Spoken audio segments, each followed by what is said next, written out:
안녕하세요. 반갑습니다. 신복TV의 신복입니다. 반갑습니다. 오늘 읽어드릴 재무상태표는요, 이지입니다. 제가 추천하는 종목은 아니고요. 제가 운영하는 카카오 단톡방에서 우리 회원님께서 이지 투자하기 어떠냐라고 종목 좀 읽어달라고 해서 제가 종목을 준비를 했습니다. 이지 지금부터 살펴보도록 하겠습니다. 설립일은요 1987년 5월 15일 날 설립이 되었고요. 상장일은 2000년 1월 달에 상장이 되었습니다. 지금 현재 상장되어 있는지는 벌써 21년이 되었네요. 대표이사는 현재 박지만 씨고요. 박기만 씨 외 2인이 26.31%의 지분을 보유를 하고 있습니다. 나머지 74%는 시장에 유통이 된다는 뜻이겠죠. 박기만 씨는요, 다들 아시겠지만 박근혜 전 대통령의 동생이죠. 우리가 종목을 선정을 할 때 잘 살펴봐야 되는 게 이 대표이사 이력이 굉장히 중요합니다. 대표이사가 정치권에 연결이 되어 있는 그런 회사들은요, 테마주로 엮여가지고 제대로 기업은 성장을 하는데 주가는 오르지 못하는 그런 경우들이 있습니다. 왜? 정치 테마로 움직이는 경우가 굉장히 많아요. 그런 것들은요, 좀 피할 필요가 있어요. 그죠? 그런 것들은 단타로 들어가는 게 맞죠. 그죠? 이거는 지금 이 회사가 그렇다라는 건 아니고요. 우리는 투자를 할 때 그런 것도 살필 필요가 있다라는 그런 얘기입니다. 이 회사가 어떤 회사인지 살펴보고 투자를 해야 되지 않겠습니까? 그죠? 이 회사가 어떤 회사인지 뭘 하는 회사인지 한번 살펴보도록 할게요. 2012년도에 신재생에너지 설비 설치 전문 기업 인정을 받았습니다. 요거는 자회사입니다. 이지테크는 2014년도에는 세계 최대 음극재 제품 생산에 성공을 했고요. 2차전지죠. 2016년도에 세계 최초 수소연료전지 차량용 소듐 알라네이트 대량 생산에 성공을 했습니다. 수소도 엮이네요. 그죠? 2017년도에 리튬 이온 2차전지용 복합 음극재 개발을 했습니다. 2019년도에는 운전 사이클 대역력을 보유한 고신뢰성 SOFC 선택모드를 개발을 했습니다. SOFC 요거는요 고체입니다. 고체 연료전지예요. 2020년 2월에는요 이지메탈에서 에너지파크 지분을 취득을 했습니다. 에너지파크는 폐기물 중간처리업 소각장 사업을 하는 회사입니다. 이렇게 신사업을 준비를 했고요. 지금 전체적으로 보면 테마는 2차전지 수소가 되겠죠. 지금 최 근래에 지금 2차전지가 지금 굉장히 지금 조정폭을 많이 받고 있습니다. 그죠? 무슨 3차전지가 나온 거 아니냐라고 할 정도로 지금 2차전지의 조정폭이 큰데 이미 상승폭이 컸기 때문에 조정은 필히 받아야 됩니다. 조정 없이 상승하는 건 없어요. 이제 조정이 끝나고 나면요 상승분이 나오지 않을까. 지금은 매수 기회가 아닌가 저는 그렇게 생각을 하고 있습니다. 여기에 이제 종목 선택은 잘 하셔야 되겠죠. 주요 제품을 살펴보도록 하겠습니다. 용적이 33%고요 제조 30%입니다. 엔지니어링, 무역, 기타 합쳐서 한 60% 정도, 40% 정도 되겠네요. 이 회사가 주요 사업을 하고 있는 거는요, 이 산화철 제조입니다. 이 산화철이 자성을 띠기 때문에 2차전지라든지 반도체라든지 사용하는 데가 여러 가지가 들어가는 거죠. 이 산화철이 2차전지 테마를 만들어내고 있는 거죠. 사업 내용을 한번 살펴보도록 할게요. 첫 번째, 세계 최대 펠라이트용 산화철 생산 규모라고 소개를 하고 있어요. 중국, 일본, 인도, 미국 등의 세계 여러 나라에 수출을 하고 있고요. 그리고 중국 시장 점유율 1위입니다. 고급 산화철 생산량 세계 1위고요. 두 번째는 빼겠습니다. 셋째, 당사는 국산화가 미비한 비탄속의 실리콘 음극재 연구개발 및 사업화를 진행을 하고 있다.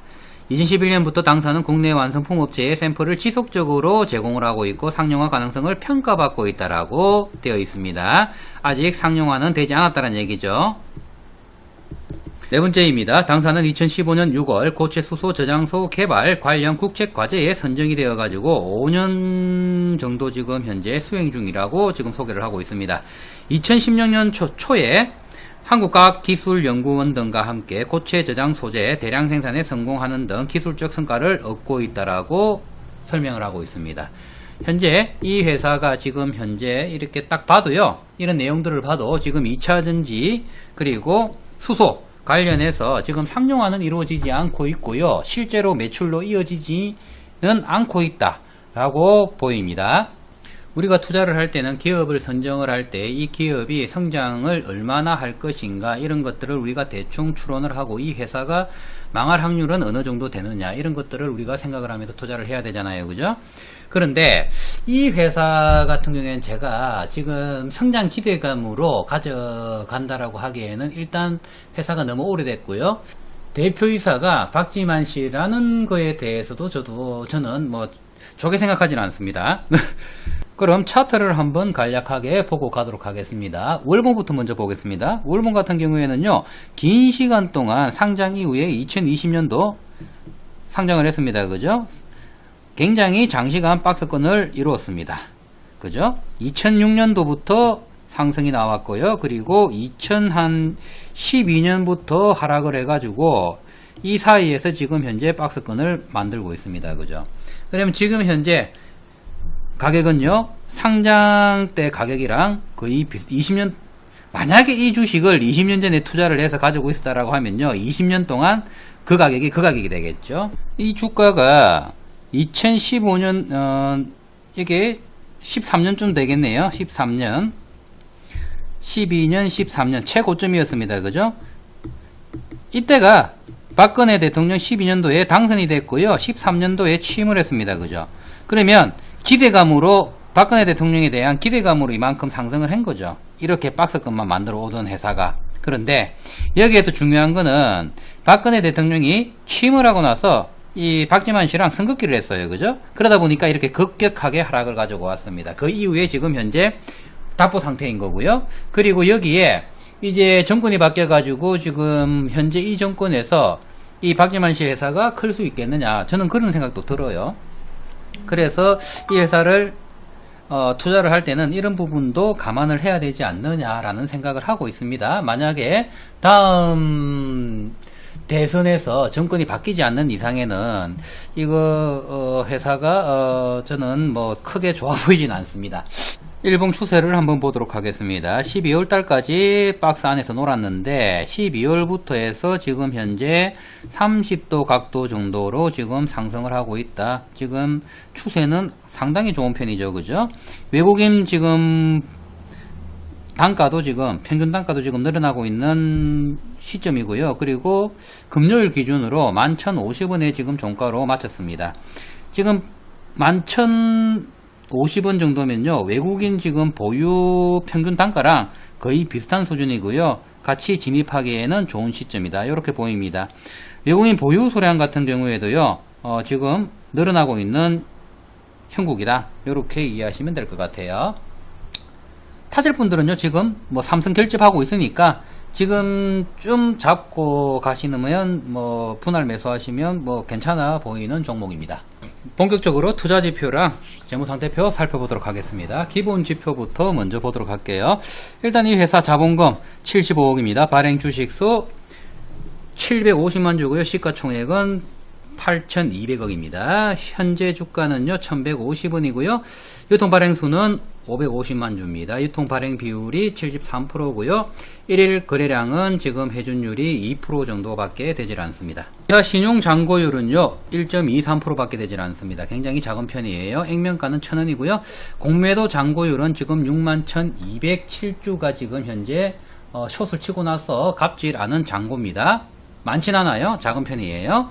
지금 지금 시장가로 따지면 6억 7,600만원 정도가 지금 갚지 않은 공매도 잔량이 남아있다. 요게 커버링을 해야 되기 때문에 꼭 매수를 해가지고 갚아야 되죠. 그죠? 그러면 이게 금액이 큰 것들은요 숏커버링이 들어올 수 있기 때문에 그런 것들은 숏커버링 할 때 다시 올라갈 수가 있죠. 낮은 편이다 라고 말씀을 드리고요. 안정성 지표 유동비율 43%입니다. 굉장히 낮은 편이에요. 유동비율은요 단기 채무를 상환을 할 수 있는 능력을 보는 지표입니다. 이게 높으면 높을수록 좋다. 그런데 굉장히 낮은 편이다. 비유동 비율 같은 경우에는요 997%, 굉장히 많은 비율입니다. 자기 자본금에 어느 정도의 비유동 자산에 투입이 되어 있느냐, 이걸 보는 지표죠. 이게 너무 많은 편이다. 부채 비율 같은 경우에는요 70%고요 자본 대비해서는 234%입니다. 부채가 많은 편이다. 이자 보상 비율은 지금 현재 유동 비율만 봐도 알 수 있다시피 지금 영업이익 자체가 마이너스다. 그래서 지금 현재 이자를 갚아줄 수 있는 능력이 있느냐? 없다. 그러면 이거를 갚기 위해서 뭘 해야 되느냐? 채무들이 필요하다. 그렇게 보입니다. 그래서 지금 현재 지표 평가에서 안정성 지표는요 하를 주고 싶습니다. 수익성 지표입니다. 수익성 지표는 총자본 이익률이 마이너스 4%고요. ROA 뭐 똑같을 거고요. ROE 같은 경우에는 마이너스 52%. 자기 자본 대비해서 지금 현재 뭐 적절한 얘기죠. 매출액 같은 경우에도 마이너스 13%. 하를 줘야 되겠죠. 성장성 지표 같은 경우에는요 매출액 증가율이 마이너스 39%입니다. 총자산 증가율은요 38%고요. 영업이익 증가율이 1100%가 증가를 했다라고 되어 있는데, 요거는요 작년에 영업이익이 적자였습니다. 올해는 더 크게 적자를 나왔다는 거죠. 그게 적자폭이 1100%가 더 적자폭이 커졌다. 그래서 이것도 하를 줘야 된다. 활동성 지표를 살펴보도록 할게요. 재고자산 회전율은요 1043%입니다. 10바퀴가 돌았네요. 총자산 회전율은요 27%고요. 비유동 자산 회전율도 39% 낮은 편입니다. 요거는 재고자산 회전율이 활발히 돌았기 때문에 요거는 중을 주도록 하겠습니다.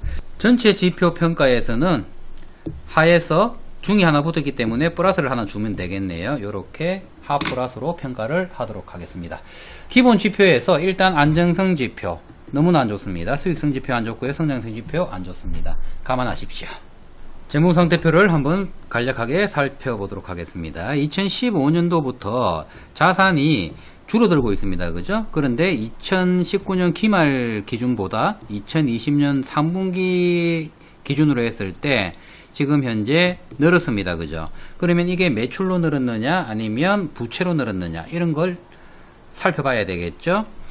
여기에 부채 총계가 지금 현재 71%가 늘었어요. 그러면 부채가 늘었다라는 걸 알 수가 있을 거예요. 그죠? 그러면 부채가 늘었을 때 어떤 걸로 늘었느냐, 이런 걸 살펴봐야 되겠죠?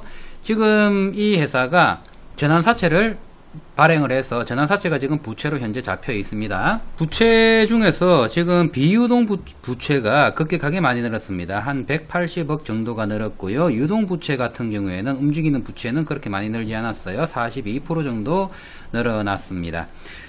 자기자본 같은 경우 변동사항은 없고요. 이익잉여금 같은 경우에는 지금 94%의 손실이 더 생겼다.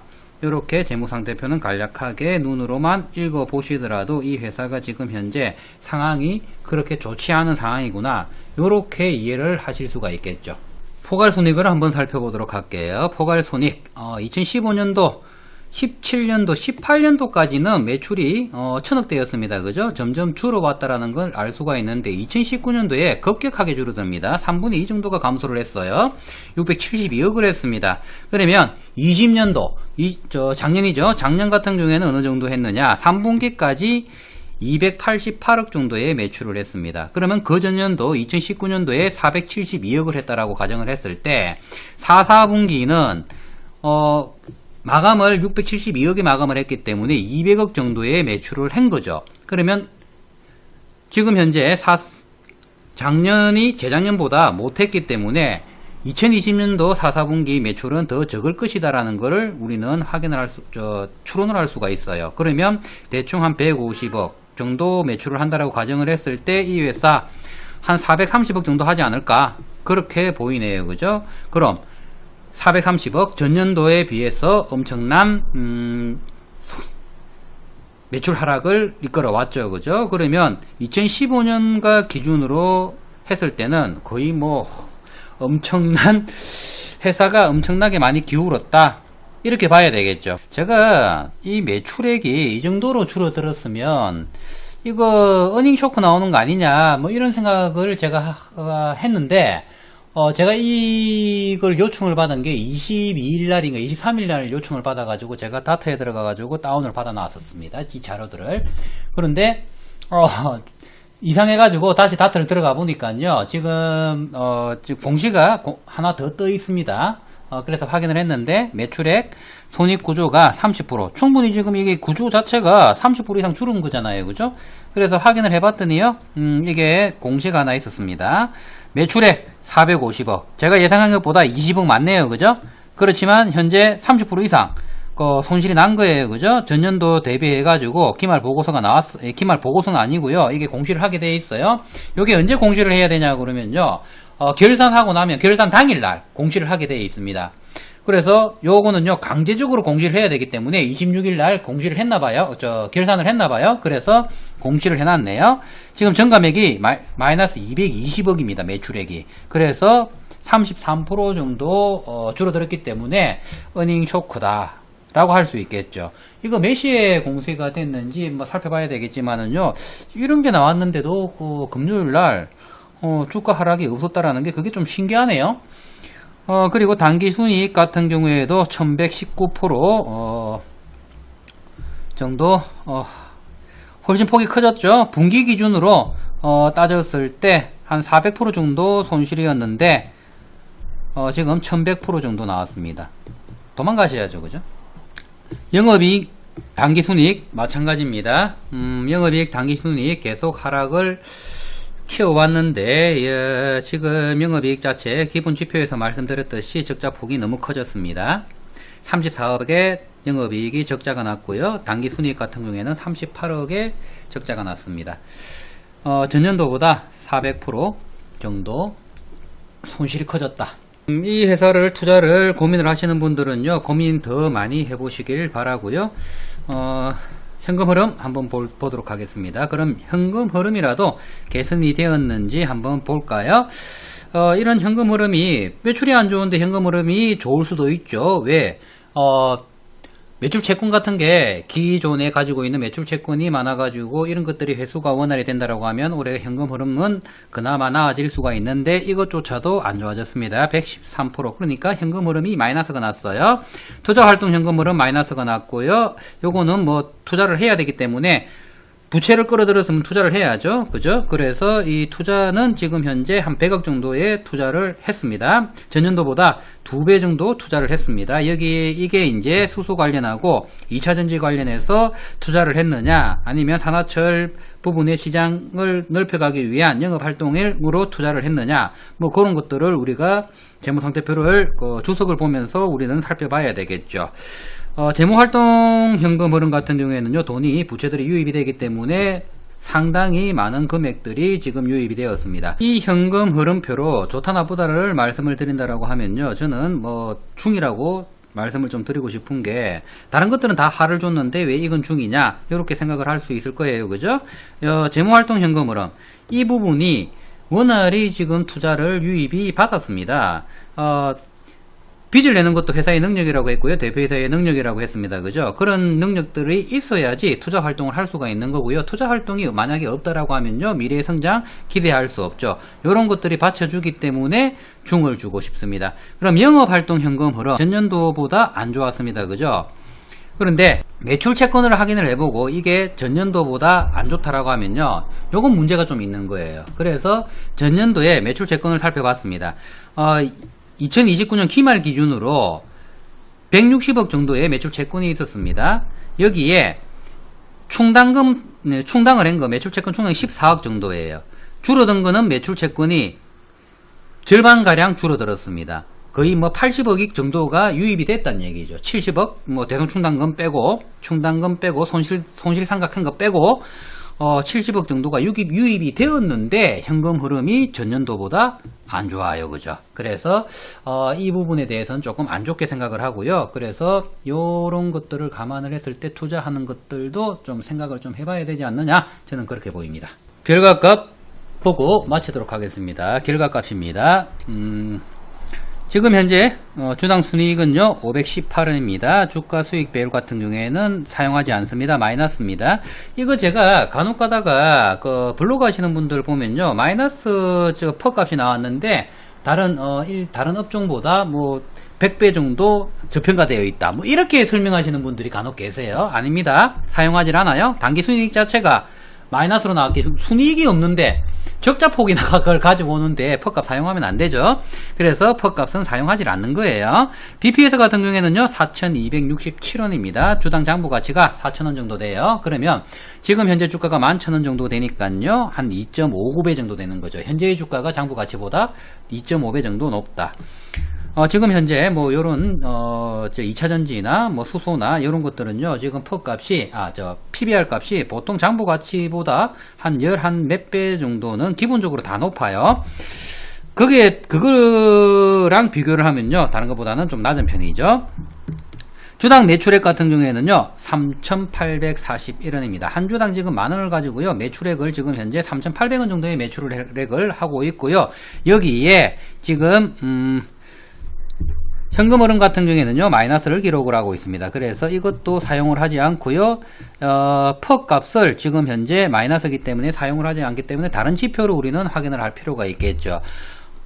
이게 퍽 값 같은 경우에는요 계속 2015, 16, 17, 18, 19 중에 16년도만 129배가 나왔고요. 이거 퍽 값 굉장히 높은 편이죠. 그런데 다른 것들은 사용을 못합니다. 다 마이너스란 얘기죠. 단기순이익이. 이렇게 2015년부터 1년 빼고는 계속 마이너스를 가지고 왔는데 이 회사가 투자를 해야 되느냐 뭐 그런 생각이 드네요. 일단은 모든 지표가 지금 현재 지표 자체가 하다. 그래서 이 회사는 장기 투자는 맞지 않다.